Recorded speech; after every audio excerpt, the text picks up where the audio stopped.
Lorsque mes parents sont décédés, mon frère m'a dépouillée de tout mon héritage, mais j'ai décidé de me venger lors de sa fête d'anniversaire et d'exposer tout ce qu'il avait fait à nos parents. Je m'appelle Isabelle. Et dès mon plus jeune âge, j'ai vécu avec un héritage familial marqué par des secrets tus, des trahisons voilées et l'ombre constante d'un passé qui refusait de disparaître, même lorsque je tentais de bâtir mes propres rêves. J'ai grandi dans une maison où l'amour et la confiance auraient dû être les piliers, mais où Marcel et Hélène, nos parents, se retrouvaient embourbés dans un système de manipulation et d'octroi de privilèges, favorisant toujours Raphaël, mon frère, le chéri de la famille, élu autant pour son charme et sa capacité à envoûter les autres que pour son audace qui le poussait à transgresser les limites de l'éthique et de la morale. Pendant des années, alors que j'observais avec un mélange de douleur et de résignation le déploiement de ces combines, j'appris à reconnaître les signes subtils d'une vérité dissimulée. Lui, avec son attitude désinvolte et une naturalité troublante, détournait l'héritage qui, en réalité, aurait dû nous être destiné à tous. Moi, reléguée depuis toujours au rôle de figurante, je gardais en silence une série de documents et de rapports indiquant comment Raphaël siphonnait des fonds et manipulait les sentiments de nos parents pour servir ses propres intérêts, orchestrant ainsi un stratagème cruel de détournement camouflé. Au fil de mes longues années d'adolescence, les détails s'accumulaient dans ma mémoire. Des conversations interrompues par des sous-entendus déguisés, des silences qui en disaient bien plus que des mots et des regards complices échangés avec des personnages issus de milieux d'affaires troubles qui semblèrent conforter son ambition dénuée de scrupules. Chaque fois qu'il évoquait, d'un air négligé, tout ce qui nous appartient peut être partagé, je ressentais le poids oppressant d'une vérité récalcitrante qui, avec le temps, devenait impossible à ignorer. La tension familiale atteignait des sommets insoutenables jusqu'au jour où Raphaël décida de célébrer son anniversaire par une fête extravagante, débordante de faste, d'ostentation et du faux éclat d'une réputation bâtie sur des mensonges et des détournements. Il avait convié à la célébration tous ceux qui lui prodiguaient des compliments creux et des applaudissements faciles, créant ainsi une atmosphère propice à sa glorification tout en dissimulant avec habileté l'abîme d'injustice qui gangrenait notre foyer. Moi, qui nourrissait depuis si longtemps une rancœur silencieuse et la détermination de dévoiler ce qui avait toujours été relégué dans l'ombre, compris que ce serait le moment idéal pour rompre avec le cycle de soumission et d'hypocrisie. Pendant la préparation de la fête, alors que les détails se mettaient en place et que les invités arrivaient, je pouvais sentir l'air chargé d'attente et la certitude qu'il n'y aurait plus de retour en arrière. Profitant d'un instant où la foule s'était momentanément dispersée et où un micro oublié avait été trouvé, j'en fis le vecteur de ma vérité. Je montai sur la scène improvisée, le cœur ferme et l'esprit empli de preuves méticuleusement rassemblées au fil d'années de veille et de douleur. Chaque mot que je prononçais était imprégné de rimes mélancoliques et de déclarations percutantes qui dénudèrent le parcours de Raphaël. Il n'avait pas seulement usurpé l'héritage qui nous revenait de droit, il avait également détourné les ressources destinées à la préservation d'un héritage qui n'avait jamais été pensé pour son profit personnel. Je me remémorais, avec une précision vive, les nuits silencieuses où j'écoutais les murmures de mes parents au sujet de dettes dissimulées et de rencontres discrètes avec des hommes d'affaires à la réputation douteuse, et comment ces regards complices révélaient une machination de manipulation qui nous transformait tous en marionnettes d'une ambition démesurée. Je parlais des documents soigneusement conservés dans la poche d'un vieux manteau. Un cadeau de ma mère, devenu de façon inattendue la preuve irréfutable, démontrant, sans l'ombre d'un doute, comment Raphaël avait systématiquement soustrait l'héritage familial, détournant de nouvelles sommes avec la désinvolture de celui qui ne se serait jamais imaginé commettre un crime. Alors que ma voix résonnait dans tous les recoins de la fête, chaque récit semblait métamorphoser cet environnement faussement scintillant en un véritable tribunal des consciences, où les vérités étouffées commençaient à émerger parmi les soupirs et les regards ébahis des présents.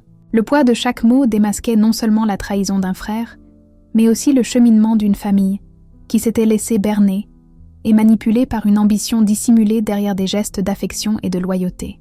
Au fil de mon monologue, il devint évident que la responsabilité du vol et de la rupture d'un héritage d'amour et de justice ne pouvait retomber sur moi, la fille oubliée, mais sur celui qui, avec arrogance et impunité, avait agi tel un vilain parfaitement dissimulé. À chaque phrase, je ressentais la charge libératrice d'une vérité depuis longtemps refoulée, et le peu de pitié qui subsistait pour ceux qui vénéraient autrefois le fils chéri fut remplacé par des regards de consternation et de remords. Ainsi, à cet instant précis, la fête cessa d'être une célébration pour se muer en une scène de confrontation avec la vérité, où le déploiement de mon récit symbolisait l'effondrement d'un système familial fondé sur des privilèges injustes. Je me sentais enfin libérée du fardeau de ces secrets gardés en silence et réclamais non seulement ce qui m'était dû, mais aussi une refonte complète d'une relation qui, depuis longtemps, se dissimulait derrière une normalité factice. Cette nuit, gravée à jamais dans la mémoire de tous les présents, ne fut pas seulement un acte de vengeance silencieuse, mais un manifeste d'émancipation, dans lequel la révélation d'injustice redonnait à une fille longtemps mise à l'écart l'honneur et la dignité que sa famille aurait dû lui accorder. En laissant couler chaque mot, je compris que le véritable héritage résidait dans le courage de dévoiler les maux du passé et dans la détermination à tracer un avenir juste. La vérité, aussi douloureuse fût-elle, résonnait plus fort que n'importe quel mensonge habilement édifié. Et tandis que la fête se taisait devant mon témoignage, une transformation intérieure s'ouvrait comme un nouveau chapitre, où le droit à la justice et à l'indépendance prévalait, et où le nom d'Isabelle cessait d'incarner celui d'une femme soumise pour devenir le symbole d'une libération d'un héritage dépourvu des valeurs qui auraient dû le soutenir.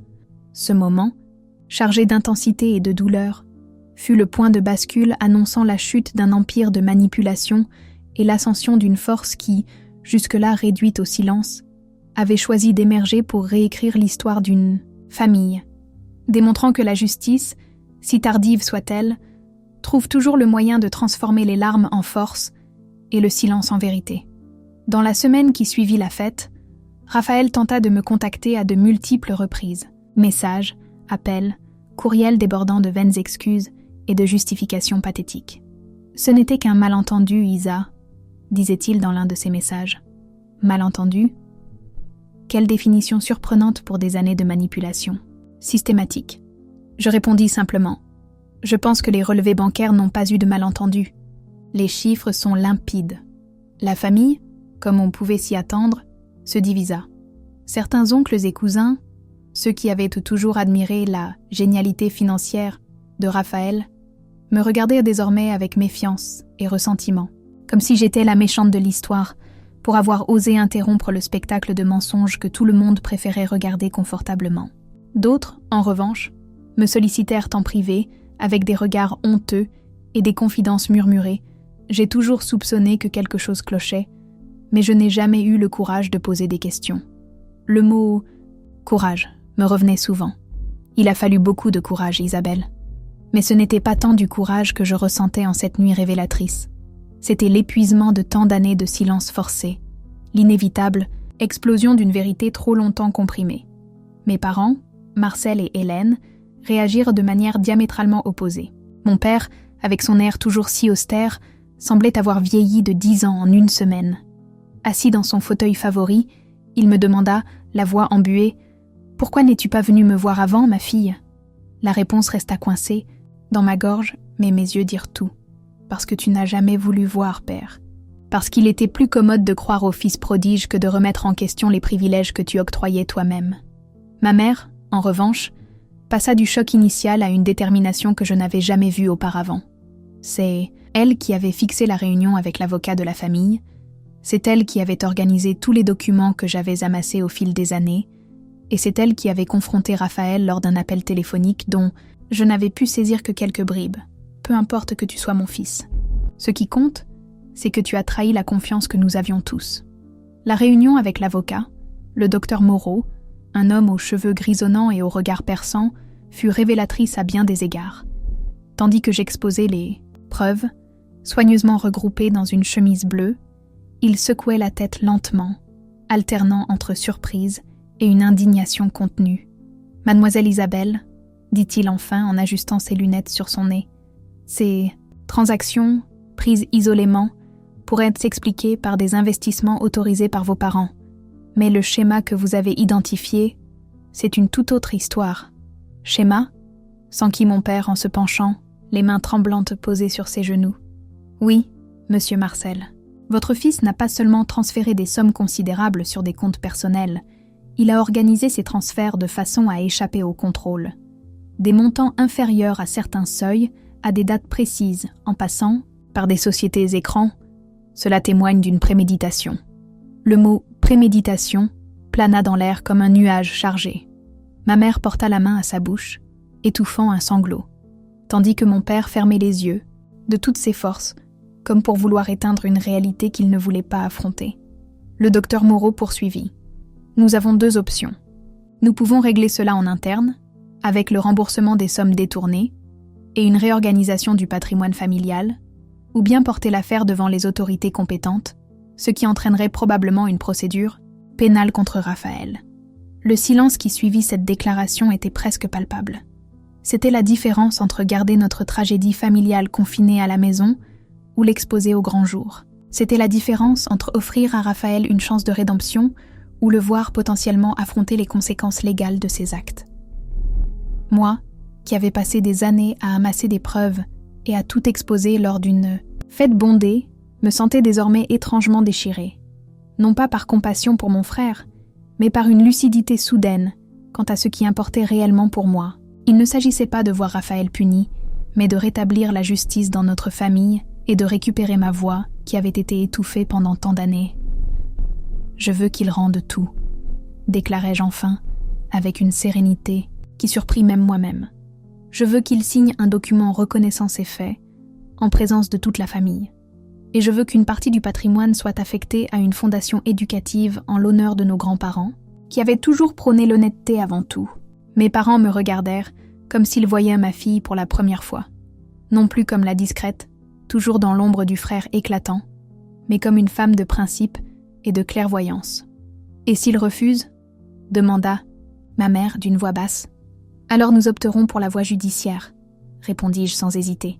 « Je ne suis pas disposée à négocier avec la vérité, maman.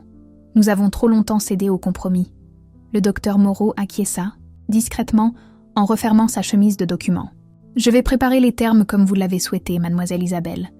Je vous suggère de fixer une réunion avec votre frère dès que possible. » La rencontre avec Raphaël fut programmée 3 jours plus tard, dans le cabinet neutre du docteur Moreau. J'avais choisi avec soin ma tenue. Un tailleur bleu marine, sobre mais élégant, mes cheveux relevés en un chignon strict, aucun accessoire, hormis une montre ayant appartenu à ma grand-mère. Je voulais que mon apparence reflète exactement ce que j'étais devenue, une femme qui n'avait besoin d'aucun artifice pour imposer le respect. Raphaël arriva en retard, comme à son habitude. Il entra dans la salle avec cette posture prétendument décontractée que je connaissais si bien, mais ses yeux trahissaient son nervosité. Il salua le docteur Moreau d'une poignée de main trop ferme, fit un bref signe à nos parents, et quand son regard rencontra le mien, tenta un sourire conciliant que je ne lui rendis pas. « Très bien », commença le docteur Moreau, après que chacun se fut installé. « Nous sommes ici pour discuter d'une proposition d'accord concernant les irrégularités financières constatées dans la gestion du patrimoine familial. » Raphaël se réajusta sur sa chaise, mal à l'aise face à la formalité ambiante. « Ne pourrions-nous pas régler cela en famille ? Tout ceci n'est qu'un immense malentendu qui pourrait se résoudre à la maison, sans toute cette bureaucratie. » La bureaucratie devient indispensable lorsque la confiance familiale est trahie, Raphaël, répliquai-je calmement. Et non, il ne s'agit pas d'un malentendu quand les relevés bancaires montrent clairement des transferts non autorisés, totalisant près de 2 millions d'euros sur une période de 5 ans. Il pâlit visiblement. Peut-être n'avait-il pas prévu que j'aurais calculé le montant exact, ou peut-être que l'ampleur du chiffre, prononcé à haute voix, le forçait enfin à prendre la mesure de la gravité de ses actes. Le docteur Moreau fit glisser une chemise sur la table en direction de Raphaël. « Voici les termes proposés par votre sœur et validés par vos parents. Je vous conseille de les lire attentivement. » Raphaël ouvrit la chemise lentement, comme s'il découvrait quelque chose de dangereux. Au fur et à mesure que ses yeux parcouraient le document, ses expressions oscillaient entre incrédulité et colère contenue. Une fois sa lecture terminée, il referma la chemise d'un geste brusque. « C'est humiliant, » déclara-t-il, d'une voix tendue. « Vous voulez que je signe une confession, que je rembourse tout l'argent avec intérêt ? et que je présente ensuite des excuses formelles devant toute la famille, c'est absurde. Ce qui est absurde, Raphaël, intervint ma mère d'un ton ferme, c'est de penser que tu as le droit de te sentir humilié après ce que tu as fait. Mon père, jusque-là resté silencieux, se pencha en avant. Mon fils, as-tu une idée de ce qui se passerait si nous décidions de porter l'affaire devant la justice ? Nous te donnons une chance de faire ce qui est juste. Raphaël Sehon passa la main dans les cheveux, un geste nerveux que nous connaissions bien. Ses yeux cherchèrent les miens, espérant peut-être y trouver une once d'hésitation, une faille pour une quelconque manipulation. Il n'y trouva rien d'autre qu'une détermination silencieuse. « Et si je refuse de signer ?» demanda-t-il en tentant de paraître défiant, bien que sa voix trahissait son incertitude. C'est le docteur Moreau qui répondit, avec le calme professionnel de celui qui avait vu maintes confrontations familiales. « Dans ce cas, vos parents et votre sœur se prépareront à déposer une plainte formelle pour abus de confiance et escroquerie. Les preuves que nous avons réunies font présager une condamnation certaine, entraînant non seulement un remboursement intégral, mais aussi, potentiellement, des peines de privation de liberté. » La réalité de la situation finit par le frapper. Il s'affaissa dans sa chaise, toute sa confiance s'écroulant tel un château de cartes. Pendant un instant, je vis en lui le garçon apeuré qui se réfugiait dans la chambre de nos parents, lors des orages, celui qui jurait son innocence lorsqu'il brisait quelque objet précieux. Mais ce garçon avait grandi et choisi un chemin de trahison et d'égoïsme. « J'ai besoin de temps pour réfléchir », murmura-t-il finalement. « Tu as 48 heures. » répliquai-je en me levant et en ajustant mon tailleur. Passé ce délai, nous engagerons la voie judiciaire. En quittant la salle, je ressentis à la fois un soulagement et une tristesse. Non pas parce que Raphaël risquait de céder, mais parce que je réalisais que le chapitre de la sœur silencieuse et soumise était définitivement clos. Quoi qu'il dise, en soit la suite serait écrite selon mes propres conditions. Raphaël signa les documents exactement 47 heures plus tard. Non par un repentir sincère, je le suspectais, mais par un calcul froid des coûts et des bénéfices. La cérémonie de réconciliation familiale, comme ma mère insistait pour l'appeler, fut programmée pour le dimanche suivant, dans la maison de nos parents. La tension était palpable lorsque les membres de la famille commencèrent à arriver, curieux et mal à l'aise, encore sous le choc des événements de la fête. Oncles, cousins et quelques amis proches de la famille se rassemblèrent dans le grand salon, où tant de célébrations faussement harmonieuses s'étaient déroulées autrefois. Raphaël arriva le dernier, vêtu d'un costume sombre, tel que l'on se présenterait à des funérailles. D'une certaine manière, c'était le cas. Les funérailles de l'image soigneusement construite du fils parfait et du frère dévoué. Son regard évitait le mien, alors qu'il saluait mécaniquement les invités. Une fois tous installés, mon père se leva avec difficulté, s'appuyant sur sa canne, un nouvel accessoire qu'il semblait avoir acquis du jour au lendemain, depuis que toute la vérité avait éclaté. « Famille », commença-t-il d'une voix légèrement tremblante, « nous sommes réunis aujourd'hui pour corriger une énorme erreur que nous avons tolérée sous notre toit. Une erreur qui a profondément blessé notre fille Isabelle et compromis l'intégrité de l'héritage que nous avons bâti ensemble. » Ma mère, assise raide à côté de lui, hocha silencieusement la tête, les yeux fixés au loin, comme incapable de regarder pleinement la réalité qui se dévoilait. Raphaël fut appelé au centre de la pièce. Ses mains tenaient un papier qui tremblait légèrement. Il toussa, ajusta sa cravate, comme si celle-ci l'étouffait, et commença à lire le texte que le docteur Moreau avait soigneusement rédigé et qu'il avait accepté de prononcer. Je, Raphaël Dubois, reconnais devant vous tous qu'au cours des 5 dernières années, j'ai détourné systématiquement des ressources du patrimoine familial pour mon bénéfice personnel, sans le consentement de mes parents ni de ma sœur. Tandis qu'il poursuivait sa confession, j'observais les visages autour de moi. Des expressions de choc, de déception, certains regards de compréhension se tournaient envers moi, d'autres témoignant d'une compassion mal dirigée envers Raphaël, comme s'il était la victime d'une situation qu'il avait lui-même engendrée. Je m'engage à restituer intégralement toutes les sommes indûment perçues, majorer des intérêts légaux et à transférer une partie du patrimoine qui me revenait légitimement afin de créer la Fondation éducative Dubois, qui sera administrée par ma sœur Isabelle. Une fois sa lecture terminée, le silence dans la salle fut assourdissant. Raphaël plia méthodiquement le papier, comme si ce geste pouvait effacer ne serait-ce qu'un peu de la honte du moment. Quand ses yeux croisèrent enfin les miens, ils ne reflétaient ni un repentir sincère, ni autre chose qu'une acceptation pragmatique de la défaite. Tante Cécile, toujours la plus loquace de la famille, fut la première à rompre ce silence. C'est tout simplement choquant. Comment avons-nous pu ne rien voir ? Nous avons vu, intervint mon cousin André, surprenant tout le monde. Certains d'entre nous ont vu, mais il était plus simple de faire semblant, car Raphaël a toujours été le favori, le brillant, le charismatique. Remettre en question son comportement aurait signifié remettre en cause toute la dynamique familiale que nous avions construite au fil des ans. Ces mots touchaient le cœur du problème. Il ne s'agissait pas seulement d'argent détourné, il s'agissait d'une famille entière complice d'un mensonge élaboré, sacrifiant la vérité sur l'autel de l'apparence et de la facilité. La réunion familiale se dissipa peu à peu, dans des accolades maladroites et des promesses murmurées de « nous devons nous revoir », des promesses que nous savions toutes vouées à l'échec, du moins à court terme. La blessure était désormais ouverte, et il faudrait du temps pour qu'elle se referme, si tant est qu'elle puisse un jour cicatriser.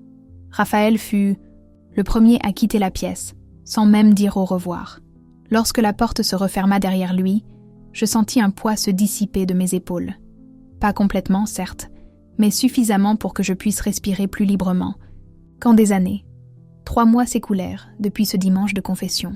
La fondation éducative du Bois était en cours de constitution légale, avec un conseil composé d'éducateurs respectés et de quelques membres de la famille réellement déterminés à rebâtir sur des bases plus honnêtes. Raphaël avait scrupuleusement respecté son accord financier, probablement la seule discipline dont il ait jamais fait preuve. Quant à notre relation, elle restait dans un limbe indéfini. Nous n'étions plus ouvertement ennemis, mais nous n'étions pas non plus redevenus les frères que nous n'avions jamais vraiment été. Mes parents vieillissaient avec une nouvelle sagesse, acquise douloureusement. Mon père, surtout, sollicitait ma compagnie avec une fréquence qu'il n'avait jamais manifestée auparavant, comme pour tenter de compenser des décennies d'attention exclusivement portées à son fils. Nous discutions de livres, de l'avenir, de la fondation, d'un passé que nous ne pouvions changer, mais auquel nous pouvions désormais faire face avec honnêteté. Quant à moi, j'avais découvert une force insoupçonnée. La petite fille qui avait grandi dans l'ombre, observant et collectant des preuves en silence, avait cédé la place à une femme qui n'hésitait plus à faire entendre sa voix, même si cela signifiait ébranler des structures apparemment immuables. Je repris mes études. Le droit, une vocation qui m'apparaissait désormais inéluctable. Je voulais comprendre les mécanismes de la justice, non seulement en tant que victime, mais aussi pour pouvoir aider d'autres personnes à s'y retrouver. Parfois, tard dans la nuit, je me demandais ce qui se serait passé si j'avais gardé le silence, si j'avais accepté le rôle que la famille m'avait assigné et laissé Raphaël continuer à s'approprier ce qui nous revenait de droit. La douleur aurait été moindre, certes, moins de ruptures, moins de regards fuyants lors des réunions familiales. Mais il y aurait eu aussi moins de vérité, moins de justice, et je serais restée une ombre dans ma propre histoire. Le véritable héritage que j'avais revendiqué cette nuit lors de la fête de Raphaël n'était pas uniquement matériel. C'était le droit d'exister pleinement, d'être vue et entendue, de refuser le rôle de figurante silencieuse dans une histoire conçue pour avantager les autres. C'était la libération de schémas toxiques qui se répétaient depuis des générations au sein de notre famille. Au final, le scandale public, les confessions douloureuses, les accords juridiques, tout cela n'avait été que le prélude à une vérité plus profonde, celle selon laquelle, pour guérir, une famille comme un individu doit affronter ses blessures avec honnêteté et courage. La nôtre avait commencé ce processus. Tardivement, douloureusement, mais elle avait commencé. Hier, je reçus un message inattendu de Raphaël, une invitation à nous rencontrer dans un café neutre, loin des regards scrutateurs de la famille. J'hésitais pendant des heures avant de répondre simplement « 15 heures, café du midi ». J'arrivais volontairement avec 10 minutes de retard. Une petite revanche silencieuse contre celui qui avait toujours pris plaisir à faire attendre les autres. Il était déjà là, assis à une table isolée, faisant tourner nerveusement une tasse entre ses mains. Il paraissait plus amaigri, avec des cernes profondes que je n'avais jamais remarquées auparavant. Pendant un bref instant, je ressentis une pointe de compassion, rapidement étouffée par le souvenir d'années de manipulation. « Merci d'être venu », dit-il, en se levant brièvement à mon approche. Je notais qu'il ne portait pas ce sourire automatique, qu'il utilisait tant pour charmer et manipuler. « Que veux-tu, Raphaël ?» demandai-je sans détour, après avoir passé commande au serveur.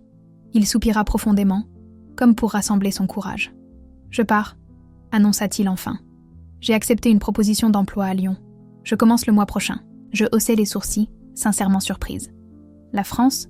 Tu avais toujours dit que tu ne quitterais jamais le Brésil. » « J'ai dit beaucoup de choses qui n'étaient pas vraies, » répliqua-t-il avec un rire sec, presque autodépréciatif. J'ai compris que j'avais besoin d'un nouveau départ. Ici, je resterai à jamais le fils qui a volé sa propre famille, le frère qui a trahi la confiance de sa sœur. Et tu crois qu'un changement de pays effacera cela ? Insistai-je, teinté d'un cynisme difficile à masquer. Non, répondit-il, étonnant par sa sincérité. Je sais que je porterai cela partout où j'irai. Mais au moins, je n'aurai plus à affronter jour après jour la déception dans les yeux de chacun. Un silence s'installa pendant que le serveur déposait mon café. Une partie de moi voulait lui dire quelque chose de réconfortant, par habitude, par le souvenir de cette ancienne dynamique où je m'efforçais toujours d'adoucir les aspérités pour maintenir la paix familiale. Mais ce rôle ne m'appartenait plus désormais. « Pourquoi me racontes-tu tout cela ?» demandai-je enfin. Raphaël sortit une enveloppe de la poche intérieure de sa veste et la glissa sur la table en ma direction. Avant de partir, je voulais que tu aies cela. J'ouvris l'enveloppe avec précaution, comme si elle renfermait une nouvelle supercherie. À l'intérieur, je découvris des documents juridiques transférant à mon nom la maison de campagne de nos grands-parents, la seule propriété pour laquelle j'avais toujours éprouvé un véritable attachement, et qui, selon les règles de la succession, était restée entre les mains de Raphaël. « Je ne cherche pas à acheter ton pardon », se hâta-t-il d'expliquer, voyant mon air méfiant. « Je sais que certaines choses n'ont pas de prix, mais tu as toujours aimé cet endroit plus que quiconque parmi nous. Cela me semblait juste. » Je parcourus les documents, vérifiant chaque détail d'un regard affûté par des années de suspicion. Tout semblait en ordre. « La maison est déjà acquittée, » continua-t-il, « et j'ai fait effectuer quelques travaux de rénovation sur le toit et sur la terrasse. Elle en avait besoin. » Je levai les yeux des papiers pour scruter le visage de l'homme en face de moi, mon frère, mon antagoniste, un visage familier, devenu étranger. Je cherchais en lui les traces du Raphaël d'antan, le manipulateur ingénieux toujours à l'affût d'un plan caché. Mais je ne vis qu'un homme fatigué, et peut-être un désir sincère de redresser ses torts avant de partir. « Merci », dis-je enfin en rangeant les documents dans mon sac. Je ne sus dire ni pardon, ni souhait de bonne chance, ni même de promesse creuse de rester en contact. Certaines ponts, une fois brûlés, ne laissent que des cendres que le vent finit par emporter. Il hocha la tête, comprenant ce qui ne pouvait être dit. Nous finîmes nos cafés dans un silence lourd de décennies de non-dits, de moments qui auraient pu être différents, de choix irréversibles. Lorsque nous nous séparâmes, sur le trottoir devant le café, il y eut un moment d'hésitation, une accolade, une poignée de main, rien. Nous optâmes pour un bref signe de tête, en reconnaissance mutuelle du fait que, au bout du compte, nous étions tous deux survivants d'une même tempête, bien que positionnés de part et d'autre du naufrage. Je sais. Le regarder s'éloigner dans la rue animée, jusqu'à ce qu'il disparaisse parmi la foule. Une sensation étrange m'envahit. Ce n'était ni le pardon ni la réconciliation, mais peut-être le premier pas authentique vers ce que les thérapeutes appellent la clôture.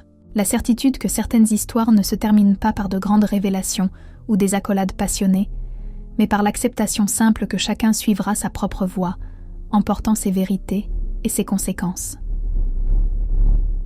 La semaine suivante, je visitai la maison de campagne pour la première fois depuis des années. Je pris la route de terre sinueuse, bordée de vieux arbres, sentant l'air se transformer au fur et à mesure que je m'éloignais de la ville.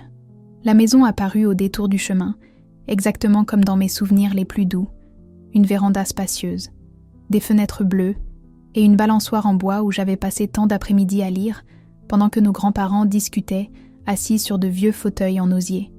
Raphaël avait tenu sa promesse concernant les rénovations.